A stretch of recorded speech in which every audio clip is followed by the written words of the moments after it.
نحمده ونستعينه ونستغفره ونؤمن به ونتوكل عليه ونعوذ بالله من شرور أنفسنا ومن سيئات أعمالنا من يهده الله فلا مضل له ومن يضلله فلا هادي له وأشهد أن لا إله إلا الله وحده لا شريك له وأشهد أن سيدنا ومولانا محمدا عبده ورسوله صلى الله تعالى عليه وعلى آله وأصحابه وسلم تسليما كثيرا كثيرا. أما بعد،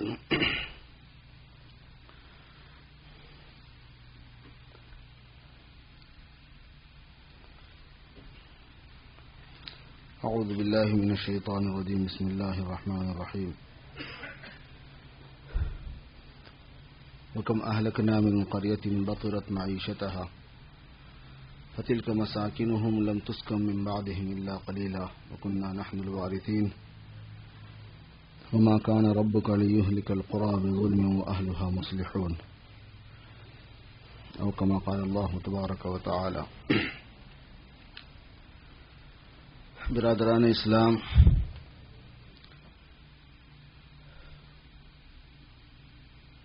اللہ تبارک و تعالیٰ کی رضا اور خوشنودی اللہ رب العزت کی فرما برداری اور اطاعت میں ہے، اور اللہ تبارک و تعالیٰ کی ناراضگی اللہ رب العزت کی نافرمانی میں ہے. اور ہمارے سارے مسائل کا حل یا ان کا حل نہ ہونا اللہ تبارک و تعالیٰ کے خوش ہونے میں یا ناخوش ہونے میں ہے. اگر وہ خوش ہیں تو ہم کامیاب ہیں، مسائل ہمارے حل ہوں گے. اگر وہ ناراض ہیں تو ہم ناکام ہوں گے اور مسائل میں ہمارے دشواریاں آئیں گی. جب اللہ رب العزت کی نافرمانی بندے سے ہو جاتی ہے تو پھر بندوں کی بہت سی قسمیں ہوتی ہیں. کچھ وہ ہوتے ہیں کہ جو احساس ہی نہیں رکھتے کہ ہمارے عمل سے کسی کی رضا اور ناراضگی کا کوئی تعلق ہے، اور بعض وہ بندے ہیں جو احساس تو رکھتے ہیں لیکن انہیں اندازہ نہیں ہوتا، اور بعض ایسے ہیں کہ ان کو یہ تو احساس ہے کہ اللہ تعالیٰ کی رضا اور ناراضگی بہت اہم ہے، اس کا لحاظ رکھنا، لیکن عمل کا تجزیہ نہیں کر سکتے کہ کون سے عمل کا کیا رزلٹ ہے، معلوم نہیں ہے، علم حاصل نہیں کیا، جانتے نہیں ہیں. اور جب اللہ رب العزت کی نافرمانیاں بڑھ جاتی ہیں میرے بھائیوں تو پھر اللہ تبارک و تعالی اپنے بندوں پر مواخذے کی صورتیں ظاہر فرماتے ہیں، پکڑ ہونے لگتی ہے. پھر اہل ایمان کے لیے یہ پکڑ دو مقصد سے ہوتی ہے زیادہ تر. ایک یہ ہے کہ عمل کا کچھ بدلہ انہیں مل جائے دنیا میں اور وہ نمٹ جائیں، اور ایک یہ ہوتی ہے کہ بقیہ حصے میں وہ اللہ رب العزت کی طرف رجوع کریں کہ ہاں بھائی جس راستے پہ ہم چل رہے تھے یہ غلط راستہ ہے، ادھر نہیں جانا ہے، کیونکہ پتہ نہیں چل رہا ہوتا کہ ادھر کیا نقصان چل رہا ہے. نتیجے سامنے آنے سے پتہ چلتا ہے کہ ہاں ہم غلط راستے پر ہیں، اس پہ نہیں چلنا چاہیے. لِيُذِيقَهُمْ بَعْضَ الَّذِي عَمِلُوا وَلَعَلَّهُمْ يَرْجِعُونَ، تاکہ چکھائیں لوگوں کے عمل کا کچھ اور تاکہ وہ واپس ہو جائیں. یہ حالات کی اللہ تعالیٰ نے وجہ بیان فرمائی ہے قرآن پاک میں کہ دنیا میں جو حالات آتے ہیں وہ اس لیے آتے ہیں. لِيُذِيقَهُمْ بَعْضَ الَّذِي عَمِلُوا وَلَعَلَّهُمْ يَرْجِعُونَ. اسی لیے امت مسلمہ میں اللہ تبارک و تعالیٰ کی طرف سے مہربانی کے طور پر استغفار کا نظام ہے. معافی مانگتے رہو، بار بار کثرت سے استغفار کرتے رہو، حتیٰ کہ استغفار میں یہ بھی بولو کہ اس سے بھی معافی مانگتا ہوں جس کو جانتا ہوں، اس سے بھی معافی مانگتا ہوں جس کو نہیں جانتا ہوں. ما علمت منها وما لم اعلم، جس کو ہم جانتے ہیں اس سے تو معافی مانگتے ہی ہیں، جس کو ہم نہیں جانتے لیکن ہم سے غلطی ہو رہی ہے اس سے بھی ہم معافی مانگتے ہیں. معافی مانگنے کا جو نظام ہوتا ہے اس کے فائدے بڑے عجیب و غریب ہیں. حضرت نوح علیہ السلام نے اپنی قوم سے کہا تھا کہ استغفروا ربکم انہ کان غفارا، اپنے رب سے معافی مانگو، وہ بہت ہی معاف فرمانے والے ہیں، مغفرت کرنے والے ہیں۔ یرسل السماء علیکم مدرارا ویمددکم باموال وبنین ویجعل لکم جنات ویجعل لکم انہارا۔ بارشیں تم پر خوب برسائے گا اللہ تبارک و تعالیٰ تمہارے نفع کے لیے، اور تمہارے کاروبار میں اور تمہارے بچوں میں، اولادوں میں برکت دے گا، خوب اضافہ کرے گا، اور تمہارے لیے باغات میں، کھیتیوں میں، غلوں میں خوب افزائش ہوگی، اور نہریں اللہ پاک بہائے گا۔ یرسل السماء علیکم مدرارا ویمددکم باموال وبنین ویجعل لکم جنات ویجعل لکم انہارا۔ علماء نے لکھا ہے کہ مغفرت کے یہ نتائج، استغفار کے یہ نتائج ہیں۔ بہت لوگ بہت سے وظیفے پوچھتے ہیں پریشانیوں میں، حالات میں، کہ پریشانیاں ہیں، کیا کرنا، کوئی وظیفہ بتا دو۔ بڑا اہم ترین وظیفہ جو ہے نا وہ استغفار ہے۔ کثرت سے استغفار بڑا وظیفہ ہے، بلکہ یہ جو آیت کریمہ کا ورد ہے وہ استغفار ہی ہے۔ مصیبتوں کے لیے آیت کریمہ بتایا تھا، فلاں صاحب نے آیت کریمہ 1.25 لاکھ مرتبہ پڑھاؤ اپنے لیے، کسی سے، یا خود پڑھو۔ یہ کیا ہے؟ آیت کریمہ میں کیا ہے؟ استغفار ہے۔ لا الہ الا انت سبحانک انی کنت من الظالمین، میں قصوروار ہوں، آپ الہ ہیں، معاف فرما دیجیے، معاف فرما دیجیے، یہ اس کا لازمی مطلب ہے اس کے بعد کا۔ استغفار ہی ہے یہ۔ واقعتاً بڑے فائدے ہوتے ہیں، قرآن پاک میں ہے کہ جو بھی اس کی کثرت، یعنی ہم ایمان والوں کو اسے نجات دیں گے، جیسے ہم نے یونس علیہ السلام کو نجات دی تھی، وَكَذَلِكَ نُنْجِي الْمُؤْمِنِينَ، ہم ایمان والوں کو اسے نجات دیں گے۔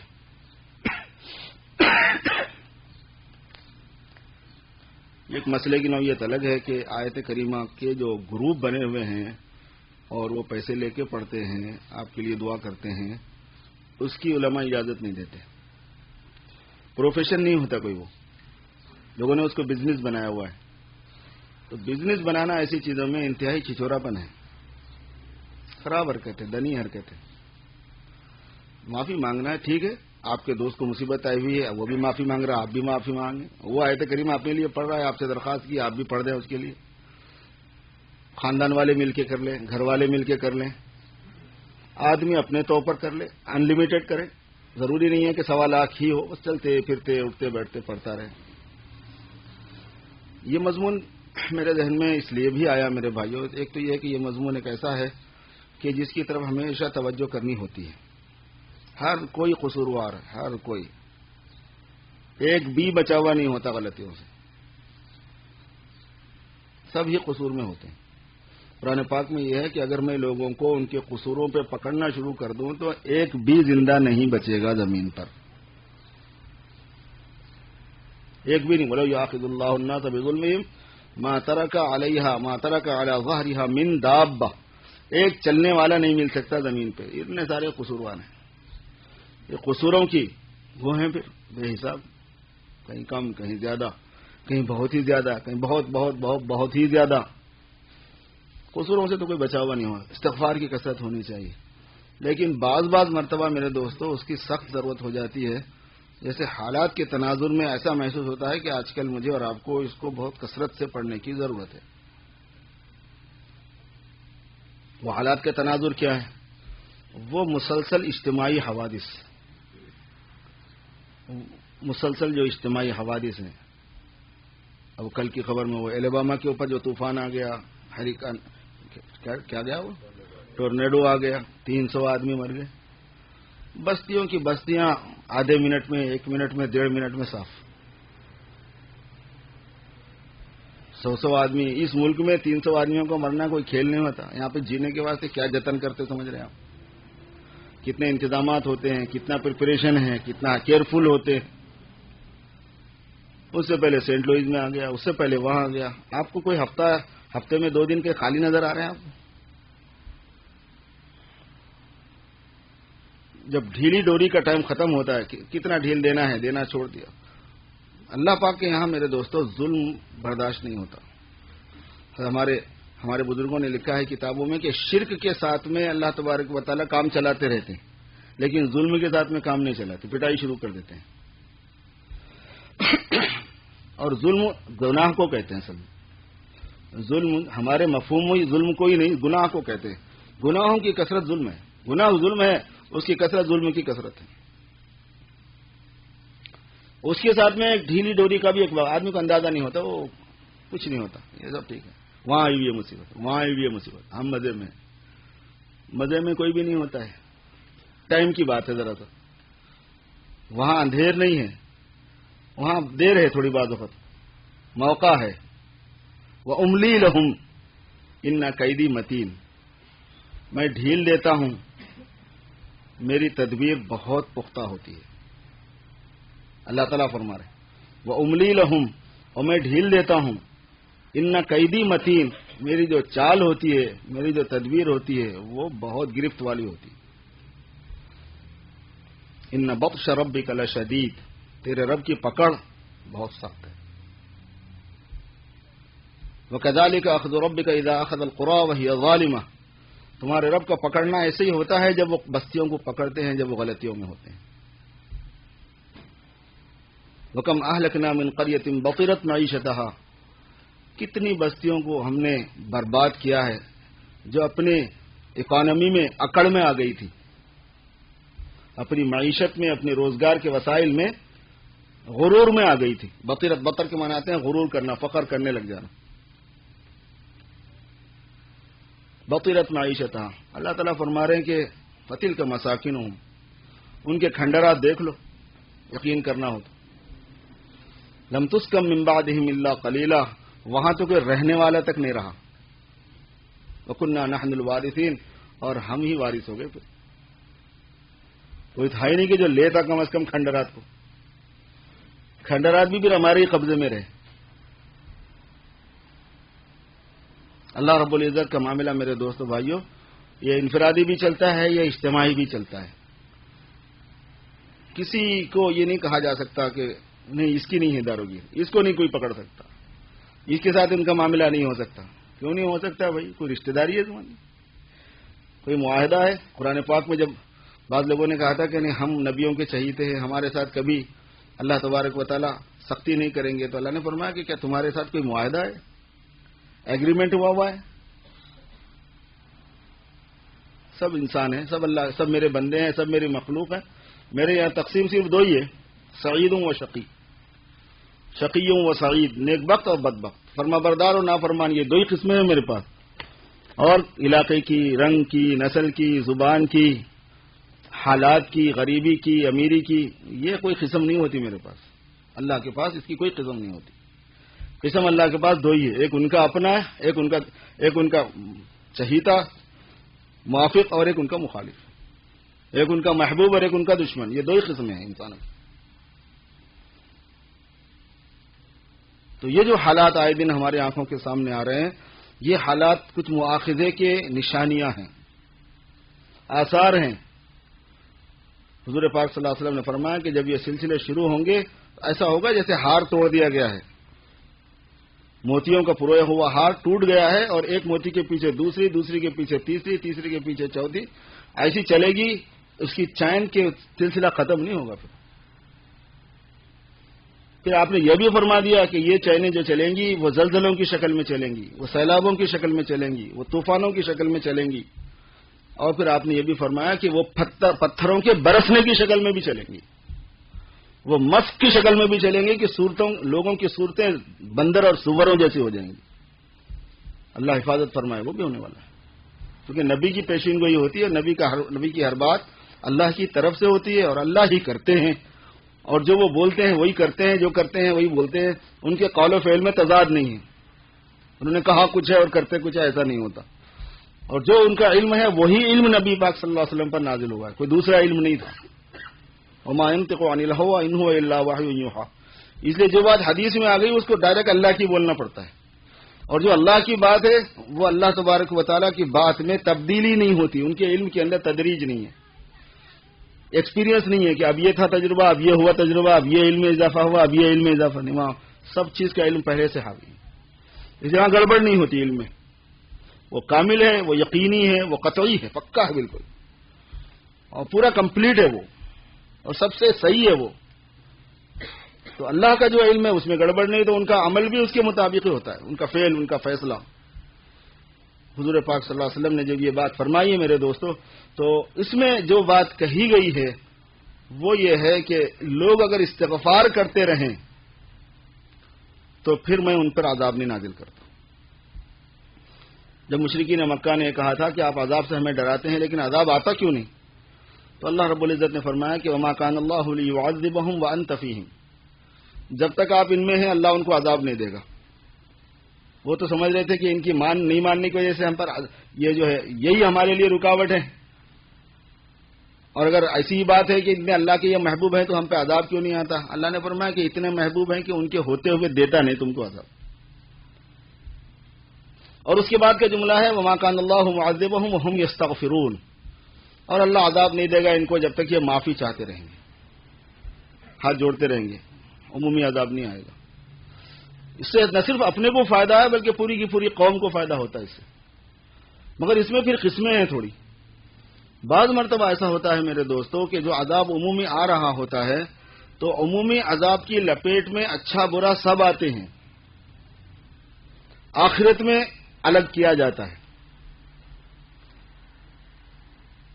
اب فرض کرو جہاں پر اللہ تعالیٰ کی ناراضگی کی وجہ سے کوئی ٹورناڈو آ گیا، یہ تو ضروری نہیں ہے نا کہ جتنے گھر برباد ہوئے، جتنے لوگ مرے سارے برے ہی تھے، سارے خدا کے دشمن ہی تھے، ہو سکتا ہے کچھ خدا کے دوست بھی ہوں، ایمان والے ہوں، کیونکہ خدا کا دوست تو ایمان والا ہی ہوتا ہے۔ اللہ ولی الذین آمنوا، ایمان کے علاوہ کوئی خدا کا دوست نہیں ہو سکتا کوئی دوسرے بھی ہوں، ایسا بھی ہوتا ہے۔ اب ایسے موقع پر ہوتا کیا ہے، اللہ تبارک و تعالیٰ دنیا میں سب کو شریک کر دیتے ہیں، سب کے ساتھ ہونے کی بنیاد پر آخرت میں الگ کرتے ہیں۔ اور بعض مرتبہ یہ ہوتا ہے کہ جب اہل دنیا پر ان کی غلطیوں کی وجہ سے عذاب آ رہا ہو اور دوسرے لوگ استغفار کر رہے ہوں اور ان کی غلطیوں میں شریک نہ ہوں، اور شریک نہیں ہونے کی علامت یہ ہے کہ اس پر نکیر کرتے ہوں، بولتے ہوں کہ یہ برا کر رہے ہو تم ایسا نہ کرو، کوشش کرتے ہوں اصلاح کرنے کی، تو پھر ایسے لوگوں کو دنیا میں بچایا جاتا ہے۔ یہ ایک الگ ضابطہ ہے اللہ تبارک و تعالیٰ کا۔ جو استغفار کرے گا کثرت سے اور جو دین کی محنت میں حصہ لے گا، اس کی خصوصیت یہ ہوگی کہ وہ بچایا جائے گا،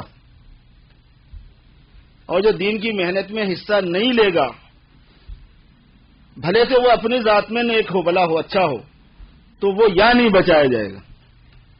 قرآن پاک میں دو الگ الگ مضمون ہیں یہ۔ چنانچہ جن بستی والوں کو اللہ نے ہلاک کیا تھا، مچھلی کے کاروباریوں کو، جس کا ذکر قرآن پاک میں موجود ہے کہ ہم نے ہفتے کے دن ان کے لیے عبادت کا خاص کیا تھا اور ان کو کاروبار سے اس دن بزنس سے منع کیا تھا، اور وہ لوگ اسی دن کاروبار میں زیادہ دلچسپی لینے لگے تھے، اور زیادہ دلچسپی لینے کی وجہ یہ تھی کہ ان کاروبار کے اندر ان کو اسی دن زیادہ نفع نظر آ رہا تھا، اور زیادہ نفع اس لیے نظر آ رہا تھا کہ ہم نے ان کے اوپر آزمائش کے طور پر اس دن زیادہ نفع کر دیا تھا، ادھر سے چلا تھا وہ بھی، تو پھر ان سے رہا نہیں گیا، برداشت نہیں کر سکے، پھر وہ پھنس گئے۔ تو پھر اس میں 3 جماعتیں ہو گئی تھیں۔ ایک جماعت یہ کہتی تھی کہ تم ایسا نہ کرو، یہ بہت بری بات ہے، خود کرتی بھی نہیں تھی اور ان کو روکتی بھی تھی، اور ایک جماعت یہ کہتی تھی کہ تم جو ہے ان لوگوں سے کہتی تھی کہ ان کو بولنے کا کوئی فائدہ نہیں ہے، بولنا فضول ہے۔ اس کا مطلب یہ کہ وہ خود تو پھر بولتی نہیں تھی، وہ خود تو منع نہیں کرتی تھی، امر بالمعروف نہی عن المنکر نہیں کرتی تھی، اور کرنے والوں پر وہ یہ الزام کہتے تھے کہ ان سے کوئی فائدہ نہیں ہے، ان کو بولو نہیں۔ تو وہ کہتے تھے کہ بھئی فائدہ یہ ہے نا کم از کم کہ ہم اللہ کے پاس عذر تو کر سکیں گے، پروردگار ہم شریک نہیں تھے۔ پھر یہ بھی فائدہ ہے کہ ہو سکتا ہے کسی کی بات پر کسی پر ہماری بات کا اثر ہو جائے اور وہ توبہ کر لے، یہ کتنا بڑا فائدہ ہے۔ تو اللہ نے فرمایا کہ پھر ہم نے ان کے مواخذے کا فیصلہ کیا، پکڑنا چاہیے، اور پکڑا ہم نے، پھر ان کو عذاب دیا۔ ہم نے ان کو کہا کہ کونو قردۃ خاسئین، بندر ہو جاؤ، سارے کے سارے ذلیل بندر بن جاؤ۔ تو اس کے بعد اللہ نے فرمایا کہ ہم نے ان کو بچایا جو روکتے تھے، بس ہم نے ان کو بچایا جو روکتے تھے، جو کوشش میں تھے کہ یہ برائی نہ ہو، تو اس کوشش کی وجہ سے ان کا حساب ہم نے ان کے ساتھ نہیں کیا. یہ ایک اصل میں اسلام کا ایک اور اصول ہے، وہ یہ ہے کہ برائی ہوتے ہوئے دیکھ کر اس پر خاموش رہنا، اس پر راضی رہنا برائی کرنے کے برابر ہے.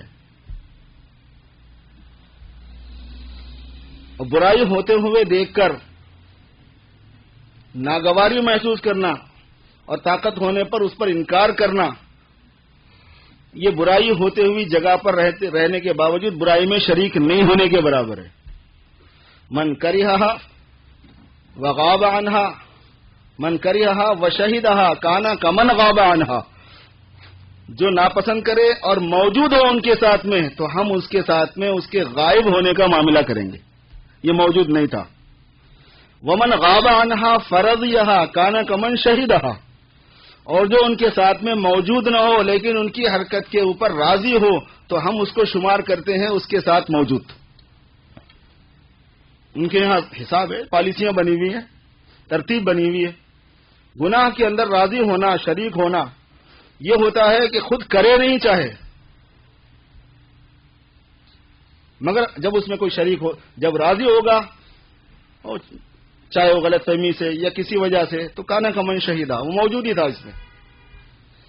اور جو ناراض ہوگا چاہے وہ موجود ہو، کانا کا من غاب عنہا، وہ موجود نہیں تھا بھائی اس میں. تو ان لوگوں کو ہم نے پھر نجات دی جن لوگوں نے محنت کی تھی لوگوں کو صحیح کرنے کی اور خود اس برائی میں شریک نہیں ہوئے تھے. اس لیے میرے دوستو، ان اصولوں کی روشنی میں یہ بات طے پاتی ہے کہ ایک تو محنت میں حصہ لینا چاہیے، دین کی، امر بالمعروف کی، نہی عن المنکر کی، لوگوں کو برائی سے روکنے کی، بھلائی کی ترغیب دینے کی، بھلائی کا علم پھیلانے کی. علم کی محنت ہے، عمل کی محنت ہے، تبلیغ کی محنت ہے، دعوت ہے، دعوت اللہ ہے. اس میں حصہ لینا چاہیے ایک تو. اور دوسرے استغفار کی کثرت ہو کہ اللہ ہم غلطی پر ہیں، اے اللہ ہم سے قصور ہو رہا ہے، اللہ ہم معافی مانگتے ہیں. ساری جہاں کی مصیبت کو اپنے عمل کی ذمہ داری سمجھے آدمی کہ یہ میری غلطیوں کی نحوست ہے، یہ میرے گناہوں کی نحوست ہے. اور ہمارے گناہ کتنے ہیں سمجھ رہے ہیں ہم؟ بے حساب ہیں.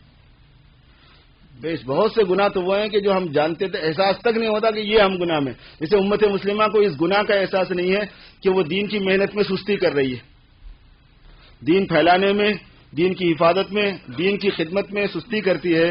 اپنے جان سے، اپنے مال سے، اس کے مال میں جتنا مال دین کی محنت کے لیے ہونا تھا اتنا نہیں ہوتا، اس کے اوقات میں جتنا وقت دین کی محنت کے لیے ہونا تھا اتنا نہیں ہوتا. یہ چھوٹی سستی ہے سمجھ رہے ہیں آپ؟ یہ اتنی بڑی سستی ہے یہ کہ حدیث شریف میں آتا ہے کہ یہ وہ غلطی ہوتی ہے کہ جس کو دنیا میں معاف نہیں کیا جاتا. دنیا میں الگ سزا ہوتی ہے اس کی، آخرت میں الگ سزا ہوتی ہے اس کی. یہ اتنی بڑی غلطی ہے، ہم تو اس کو معمولی سمجھ رہے ہیں. تو اس لیے ایک استغفار کی کثرت ہے، اور دوسرے یہ ہے کہ اصلاح حال میں حصہ لینا، درست کرنے کی جو کوششیں ہو رہی ہیں، بھلائی کے پھیلنے کی جو کوششیں ہو رہی ہیں، علم کی جو کوششیں ہو رہی ہیں، لوگوں میں دین کی طلب لانے کی جو کوششیں ہو رہی ہیں، اس میں حصہ ڈالنا. اس سے عمومی عذاب سے اور عمومی مصیبتوں سے اللہ تبارک و تعالیٰ بچائیں گے اس دنیا کے اندر بھی، اور آخرت میں بھی بندہ بچے گا. ورنہ بعض مرتبہ آخرت میں بچنے کی شکل ہوتی ہے، دنیا میں نہیں ہوتی. اس وقت پوری دنیا میں جو حالات چل رہے ہیں وہ، اور خود اس ملک کے اندر جو حالات کا سلسلہ چل پڑا ہے طوفانوں کی اور سیلابوں کی شکلوں کے اندر، یہ انڈیکیشن ہے، کچھ یہ کاشن ہے، کچھ تھوڑا سا سمجھ لینے کی چیزیں ہیں کہ شاید معاملہ شروع ہو چکا ہو پکڑ دکڑ کا، دپے مارنے کا. ان کا تو حساب ایسے ہی ہے، ان کے وہ کسی سے مرعوب ہوتے نہیں، وہ کسی سے ڈرتے نہیں، ان پہ کوئی غالب نہیں ہو سکتا، ان کے فیصلے کو کوئی رد نہیں کر سکتا. وہ فعال لما یرید ہیں، وہ جو چاہے ارادہ کریں وہ کرتے ہیں. وہ یحکم ما یشاء ہے، جس کا فیصلہ کر دیں گے وہ وہی چلے گا. لا راد لقضائہ، ان کی تقدیر کو کوئی رد نہیں کر سکتا، ان کے فیصلے کو کوئی رد نہیں کر سکتا. وہ مستغنی ذات ہے، غنی ہے، بے نیاز ہے، وہ صمد ہے، اس کو کسی کی پرواہ نہیں، اس کو کسی کی حاجت نہیں. ایک آن کے اندر وہ ساروں کو مٹا دے، ایک آن کے اندر ایسے ساروں کو پیدا کر دے، کوئی اس کی طاقت کے اندر کمی نہیں ہے، کوئی لمٹ نہیں ہے، کوئی حد نہیں ہے.